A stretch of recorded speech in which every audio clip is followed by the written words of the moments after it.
President Biederman, Dean Borowitz, faculty members, guests. First, let me begin by expressing my thanks for the invitation to join you today. I'm so flattered to have the opportunity to come to Tel Aviv to tell you a little bit about what we see in the global economy, in the US economy, at this critically important juncture for both, as well as our expectations for the US real estate market over the course of the next couple of years. I'm going to begin by talking about the global and US economies. For those of you who have been following the international news, you know that this is a very difficult time for us in the United States. We have struggled over the course of the last couple of years with a new and very challenging political dynamic in the country. One that has been very difficult to navigate, and one that has presented real challenges in terms of our ability to use historic precedent and apply it to then make guesses as to what will happen next. Earlier today, speaking with members of the press and in the United States as well, when the question arises of how long will the government shutdown last? If it was the case that this looked like previous government shutdowns and that the resolution or path forward was one that looked like negotiations we've seen in the past, the shutdown probably would have resolved itself already. But what we do know is that the way in which politicians of all stripes engage with one another in the United States today is at times radically different from what we have seen in the past. Now, the shutdown means for us in the United States that there are 800,000 federal workers who are not going to work and are not collecting paychecks. And that is taking a very real human toll on hundreds of thousands of families in the United States. We also know that in terms of the aggregate economic impact, the salaries paid to those families are not significant at the highest levels at which we measure the economy. But there are very real risks that the shutdown presents when we think about its implications for how the United States might perform over the course of the next couple of years. One thing that has sustained us over the last several years has been an improvement in business and consumer confidence. And we see this on both sides of the political divide. However you feel about the current administration, however you feel about the ability of politicians from one side or the other to work together, the practical reality is that tax reform and other changes have been perceived as being very friendly to business and are perceived as being favorable to job creation in the United States. Take that on its own, and what we see is that when we ask American families about how they feel about job security, how they feel about whether or not their incomes might rise over the course of the next year or two, when we talk to businesses about their plans for making investments that will grow jobs and grow the economic capacity of the United States, all things being equal, people are a little bit more positive today than they were a year ago or a year before that. The challenge then for us is in thinking about how the current dynamic has the potential to impact that confidence. And what we see in the United States today is that the shutdown, the longer it lasts, has the potential to erode confidence, not necessarily in the near-term outlook for the US economy, but it has the potential to erode confidence in how we feel about the potential for politicians in Washington to make meaningful progress on important regulatory and legislative initiatives. If it is the case that we are not able to move forward with things like infrastructure investment in the United States, if we're not able to move forward to find consensus on issues related to immigration policy in the United States, how does that ultimately impact the willingness of businesses to make investments during a time of uncertainty? And how does it impact the willingness of consumers to make important investments as well in an economy that fundamentally is driven by those consumers? The shutdown occurs at the same time as the US economy faces other significant headwinds that present challenges for the rest of the world. On one hand, the shutdown being a very local problem that manifests itself in different ways.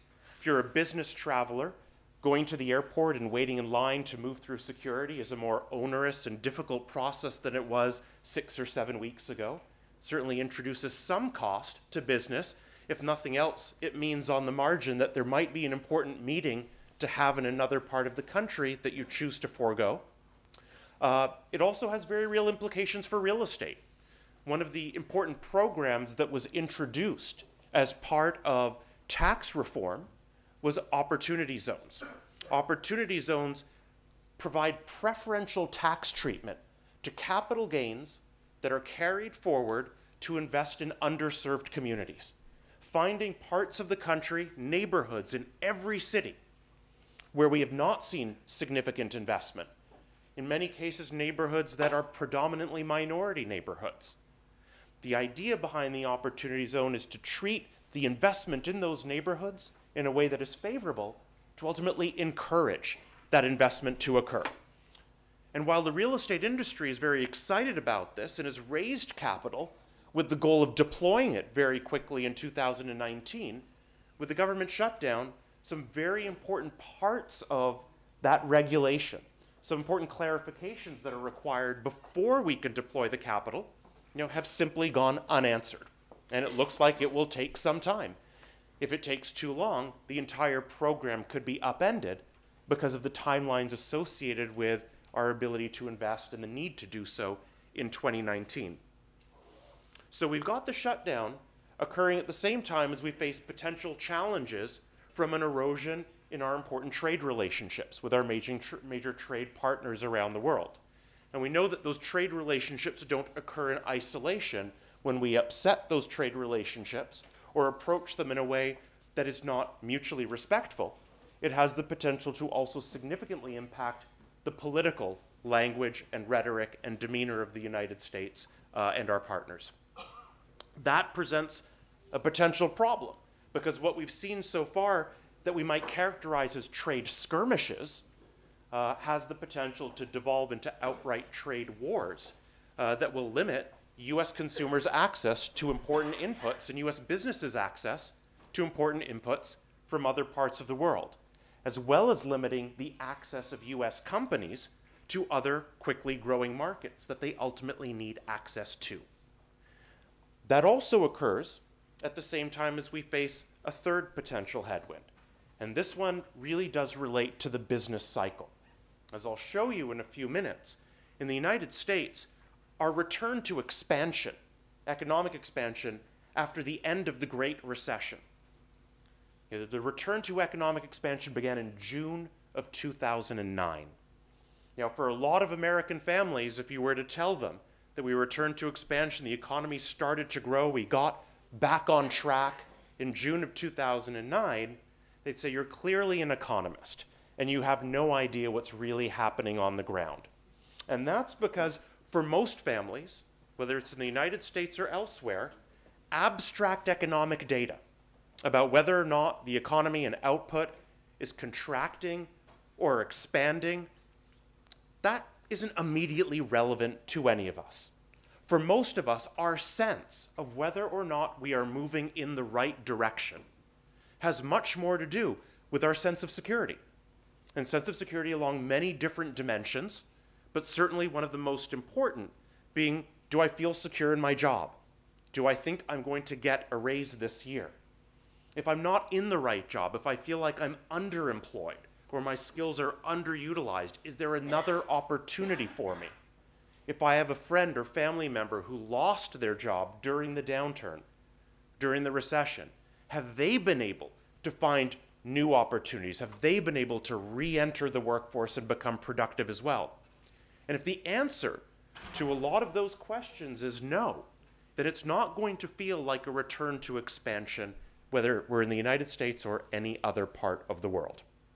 Now, that becomes important for us because we've seen a significant decoupling in the United States and elsewhere of economic growth and labor market outcomes. And by this, what I mean is that you could go back 100 years, 500 years, 1,000 years, if you wanted to make more things, if you wanted to create economic value, your production function required more labor. But as capital and technology have become more important as part of that production function, in some advanced economies, like Israel, like the United States, we are able to create value and grow economic output, and sometimes we don't need more people. What that's going to mean for us is that we've had periods of time, most clearly over the course of this last return to recovery, where the economy has been expanding for perhaps a year, 2 years, 3 years, and yet we do not observe meaningful momentum in the labor market. The jobs are not being created in a way that reflects the economic expansion, because technology is allowing us to grow even when we aren't necessarily employing more labor. And that doesn't mean that we should turn our backs on technology.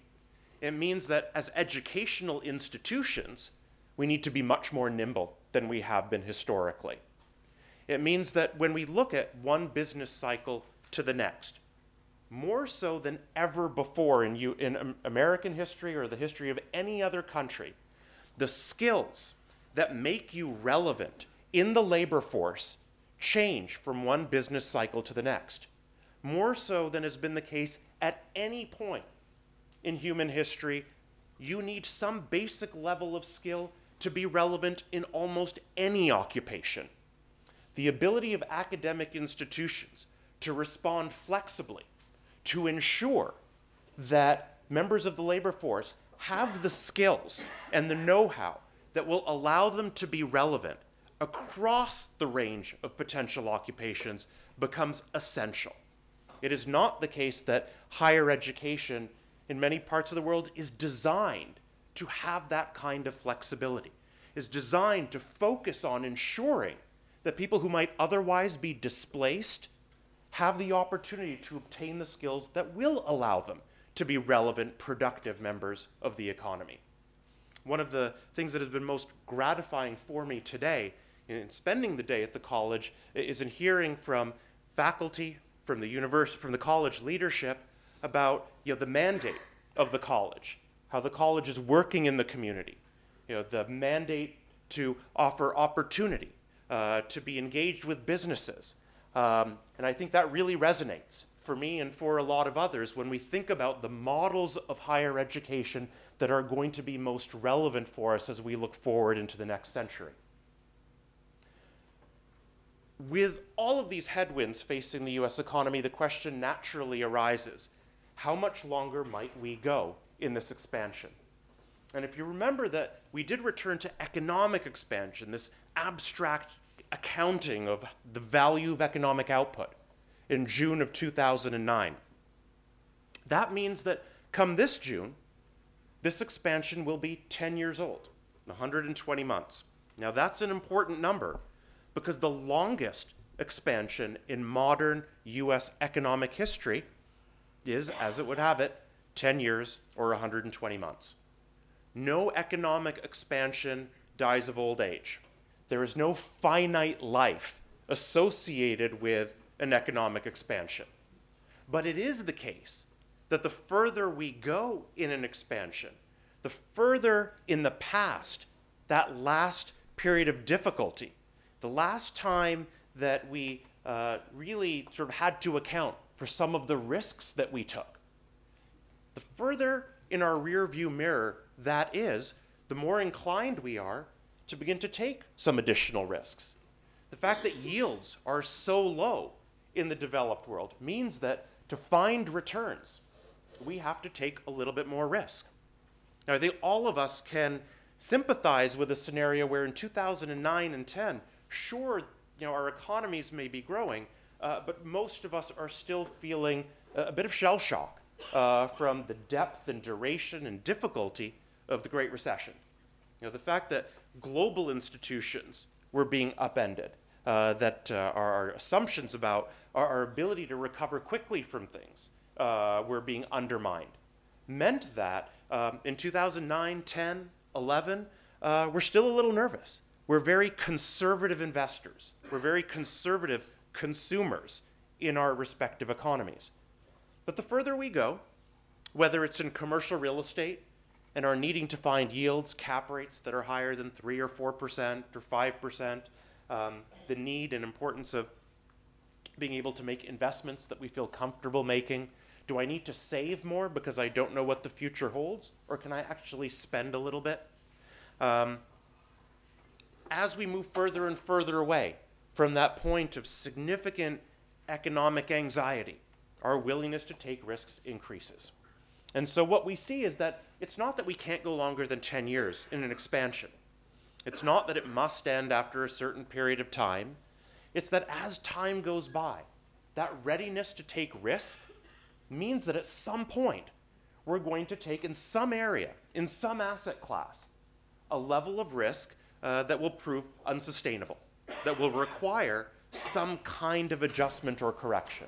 And that will drive an inflection as soon as the behavioral component comes into play and folks decide, you know what, we've gone too far, we need to pull back a little bit. So when we think about that shutdown, those 800,000 American workers who are not collecting paychecks, and how difficult that must be for them and their families, but at the same time how, compared to the size of the US economy overall, it's not terribly impactful. The real threat to the US economy then is an undermining of confidence in our overall growth story. And if that were to happen, investors were to say, whether they be individual investors, consumers, or businesses, I'm just going to hold on for a little bit before I build that next factory, before I buy that next car, before I think about buying that first home for my family. Those are the kinds of hesitations that ultimately can drive that inflection. So what does the world look like in 2019? Our expectation over the course of the next 5 years, and these are numbers from the International Monetary Fund, is that over the next 5 years, global growth will remain roughly on par with what we've seen over the last 5 years. But that the locus of growth, where is growth occurring, there we will observe some meaningful shifts. Growth moves away from the advanced economies. It's moving away from the United States. It's moving away from the European Union. It's moving away from China. In that case, as much to do with demographics and an aging population that is becoming more consumer-oriented than export-oriented. But ultimately, it's the emerging markets and developing economies around the world that will make up for that decline in growth with marginal improvements in our expectations for the next couple of years. But for those of us in the West, we face a more challenging outlook, and one that probably understates in these numbers the fact that the economy will likely contract in late 2019 or 2020 in a baseline scenario across a whole range of potential outcomes. One of the significant threats to growth in Europe, and really something that shows for us and demonstrates for us the impact of geopolitical uncertainty on the growth trajectory of an economy, is Brexit itself. You can imagine the difficult time that Europe has had over the course of this expansion, because at various points, geopolitical threats have presented themselves, whether it's the ability of individual members of the Union to make good on their debt obligations, or in the most recent and immediate case, the readiness of one of the member states to actually remain part of the Union. Now, Brexit itself has proceeded in a way that I think we can reasonably characterize as chaotic. And the primary drag from that will necessarily fall on Britain and its two closest trading partners, Ireland and the Dutch. But it's also the case that it opens the door, opens the possibility for other members of the European Union to want to revisit the nature of their individual relationships to the collective whole. And if that were to occur, it introduces, again, a broader level of uncertainty than what we've observed thus far. And it helps us to understand why it is the case that although the United States was the center of gravity for the global financial crisis, and so much of the causality found its home in the United States, that capital, whether it be real estate capital or general capital, kept flowing to the United States even when the outlook was so uncertain. You think about the way that risk works. In the United States, our textbooks, our finance textbooks are going to make a simple assumption very early on. And that's that there is a risk-free asset. That risk-free asset is the US Treasury. Our default assumption is that the Treasury doesn't default. And so there's zero risk there. And there's a certain level of return associated with that. Well, you can imagine in the depths of the recession, one of the major rating agencies on a Friday afternoon deciding that the US Treasury is not as sound and not as reliable as we once thought, and there's a very modest downgrading of the United States in our Treasury. Over the weekend, a lot of anxiety around the world. What does this mean? What will happen on Monday morning? If the United States is being downgraded, that's going to really hurt people's perception of risk globally. Well, that is exactly what we saw on Monday morning. The perception of risk around the world was heightened. Because if the United States was riskier, everywhere was going to be riskier. It did not, however, mean the capital flowed out of the United States into other parts of the world. Because as far as investors were concerned, the United States was still the safest place. If the United States had gotten riskier, then everything had gotten riskier. But if everything has gotten riskier, where are you most inclined to put that money? In the safest place you can find. And rightly or wrongly, for many investors, that meant putting additional money into the United States than was the case when its credit was perceived as being absolutely pristine. Brexit helps to add to the perception that the dollar might be ultimately the world's only reserve currency, and positions the United States to take on levels of debt at the federal level that have the potential to undermine our long-term growth trajectory. The fact that yields are low, that we can raise capital so easily, that consumers are able to hold high levels of debt, but maintain very, very low debt service coverage ratios against their income, that the government is able to seemingly issue an unlimited supply of bonds, means that we have an appetite for borrowing that is difficult to sate. And that ultimately does impact the outlook for the United States over the long term. So what does that economic uncertainty look like? Well, as economists, we love quantifying things. And what this chart is going to show us is that there have been various geopolitical events that have created a great deal of uncertainty around the economic outlook. The first of these was the vote on Brexit. The next was the election of the current administration. But now, when we look at this measure, the government shutdown is fueling higher expectations of the possibility of a downturn in the United States that has global implications than at any time since the last recession, with the exception of the date of that Brexit vote. So we need to be very, very careful here. Now, one of the interesting things for economists is that at points in time like this, we'd like to see as much data as possible. But some of the key sources of data that we rely on come from the government itself, and of course during a shutdown then are not available to us. But there are other things that we can look at. Of course, get a sense of how long it is that people have been out of work, different departments of the government being impacted in different ways. That many presidents having experienced shutdowns, but nothing quite on the order of what we've seen during the current administration. And that happening against the backdrop of this larger question of the business cycle and the way in which we might be inclined to take risks. And you can see over here that the expansion of following the 2001 recession was the longest in modern economic history in the United States at just 120 months, and that we are now about 5 months away from that.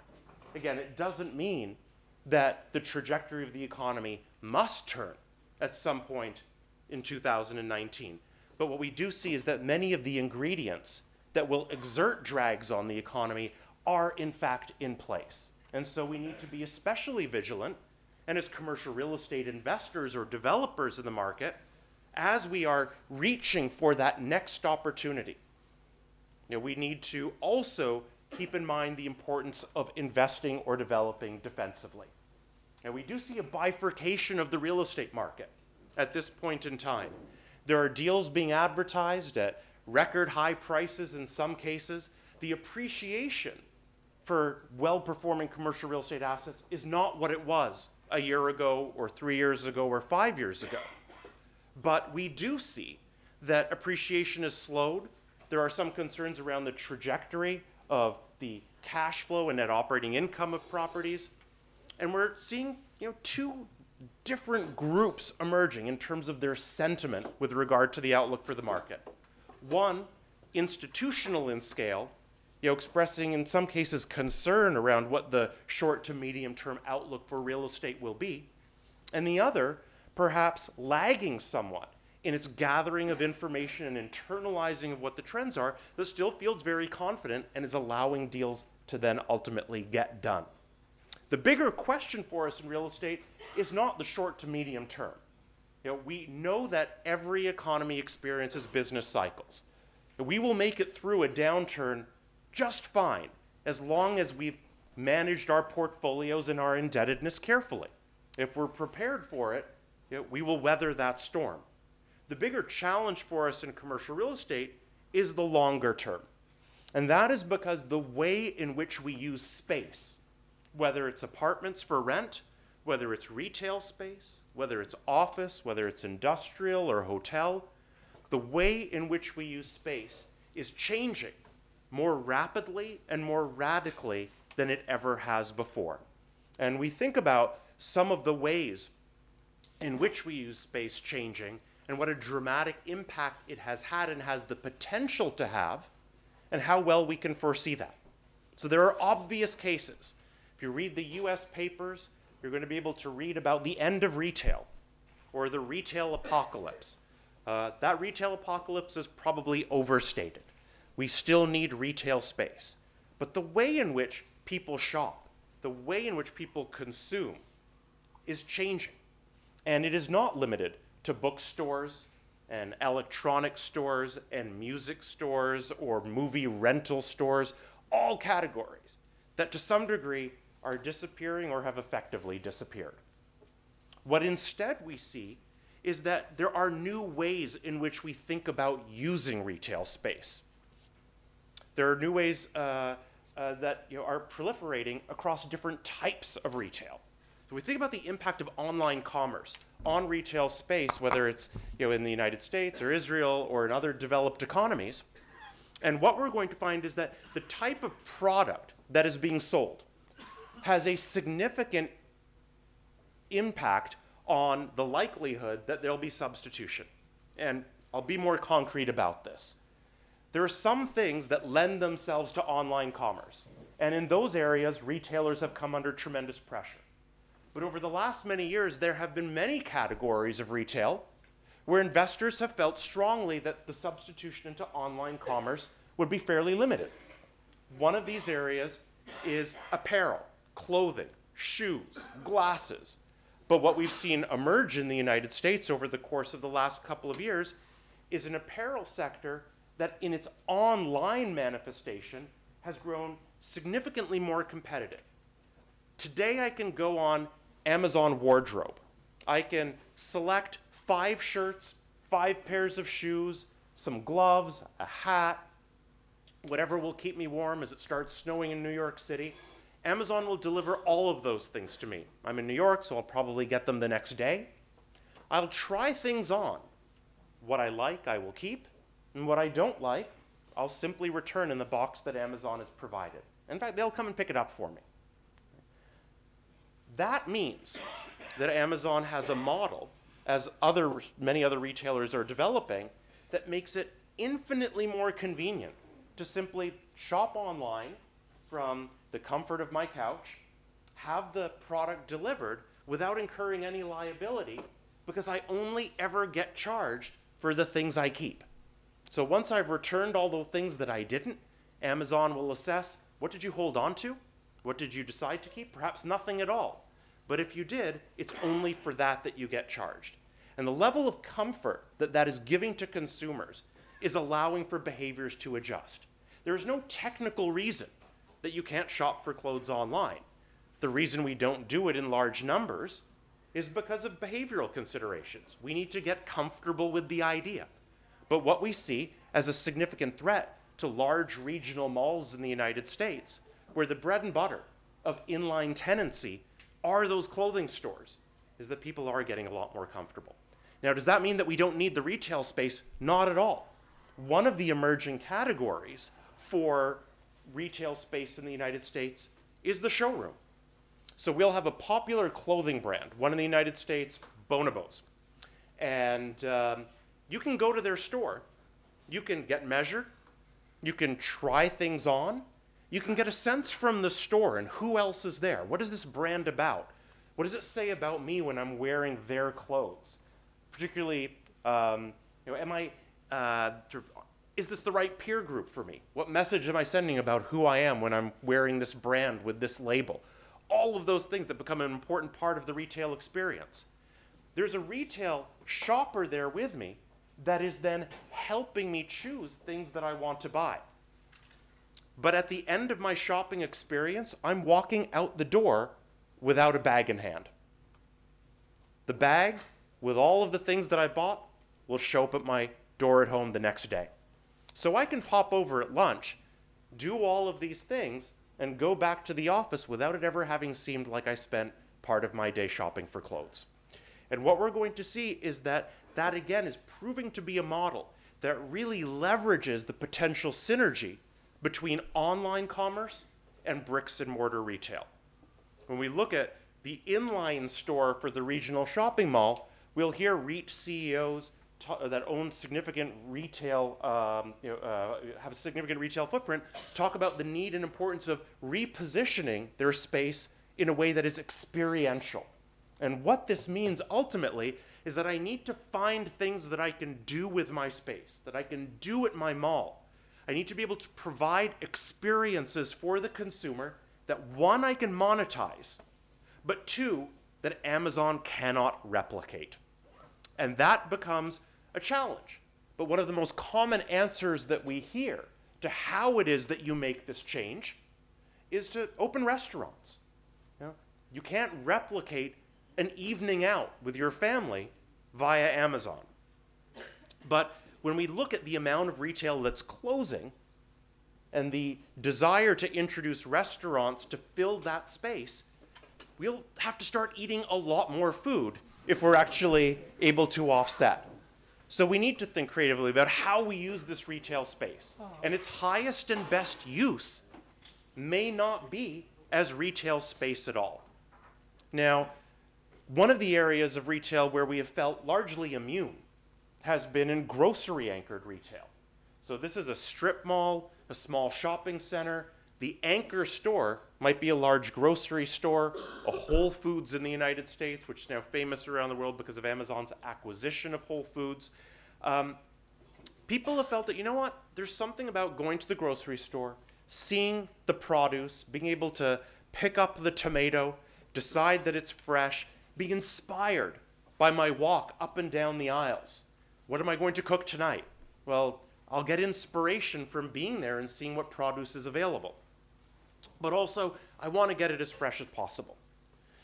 The behavior associated with that type of shopping in the bricks and mortar location is something that we've largely felt would leave grocery stores immune from online commerce.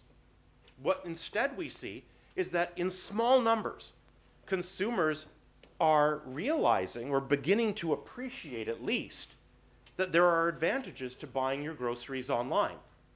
One of them is price. Because what does the online grocery retailer not have to maintain? The urban retail footprint and the cost associated with it. So there's a price advantage. There's also, an advantage in product variety. I'm now not limited by my retail footprint in the variety of products that I can bring to the consumer.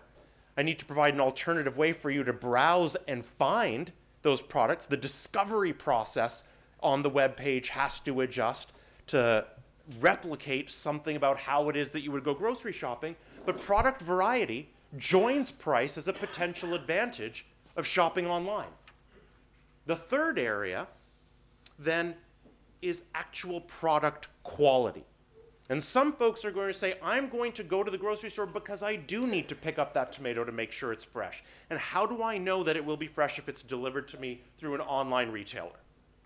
What instead we find is that the online retailer knows exactly what you are most concerned about. You are most concerned that you are going to get a rotten tomato. And they know that because that is your biggest concern, if that does arrive in the bundle, you'll immediately say, aha, I knew it, I'm going back to the grocery store. And so what do they make sure never happens? They make sure that you never get that rotten tomato. And they're able to make good on that commitment because in many cases, the way that they are storing the produce is designed to ensure its freshness as opposed to the retail format where it's designed to present itself to the shopper in the aisle of the grocery store as well as possible. The only thing then preventing consumers from shopping online, you think about the things that consumers care about: price, convenience, product variety. All of these things, there's an advantage in shopping online. The thing that stands in the way is behavior. And that behavior has the potential to change. And if we think it doesn't, or that it won't happen, then we simply need to look at the example of how it is that people read books. Because until the day that the iPad was introduced, companies were going to argue that the bookstore in their shopping mall was a source of stability to the cash flow. And instead, what we observe years later is that the readiness of consumers to begin to consume reading material on their tablet was far greater than we ever anticipated. So I've got a lot of material in this slide deck. There's about 40 slides here, and I'm not going to get through all of them. But they're there as background information that characterize the US economy and the real estate market in different ways. For anyone who wants a copy of the deck after, we can make sure that it gets out to you. In terms of economists' expectations, what we do see is that our expectation that the economy will grow a little bit more slowly than what we believed in April of 2018. We do know that by various measures, the expectation around the possibility of a recession is the highest it's been since the last recession. And one of the ways in which we can read that is to look at the slope on our yield curve in the United States. Notes that are 1 day long, bonds that are 30 years long. What's the difference? And if there is no difference, if that yield curve is flat, it is telling us something about investors' expectations for how the economy will perform.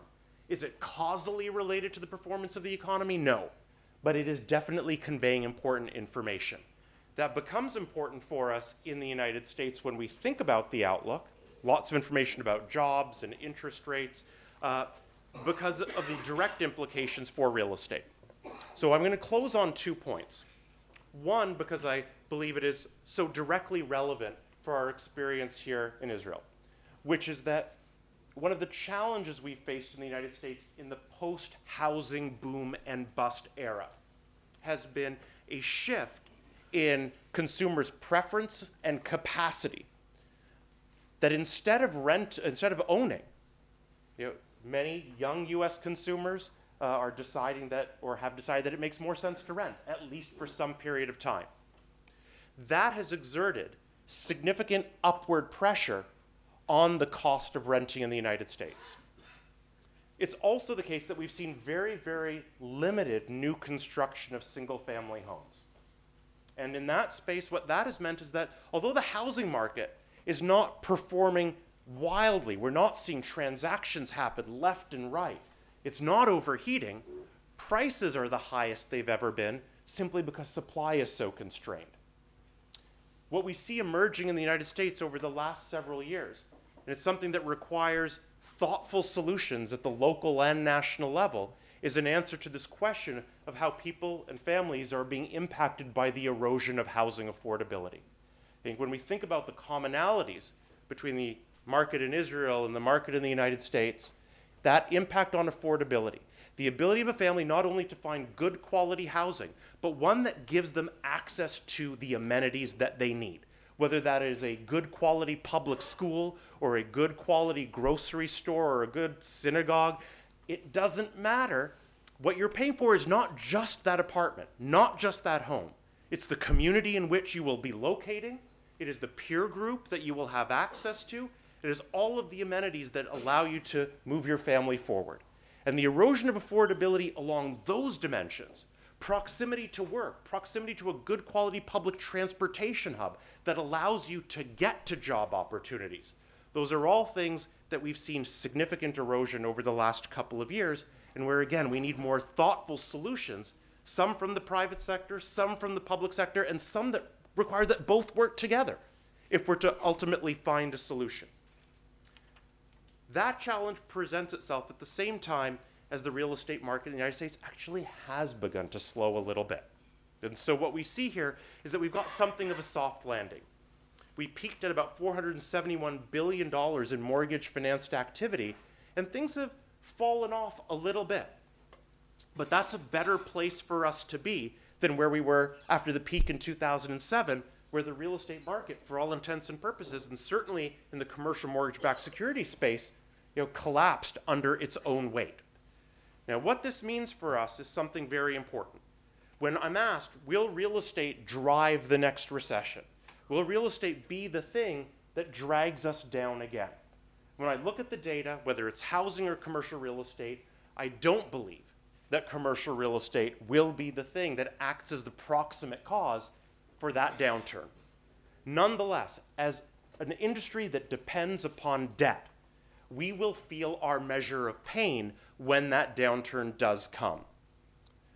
That means that we need to begin acting defensively, irrespective of where we are in the world, and thinking about how it is that we can position our assets, whether it's the lease terms or the types of tenants or the kinds of improvements that we're going to make, so that we can weather through that short to medium term challenge. But it also means that we need to remain mindful of the long term. And the one most important thing for all of us in the real estate industry over the course of the next 5 years, over the course of the next decade, is once again that the way in which we use space is changing more radically than we have ever seen before. Thank you.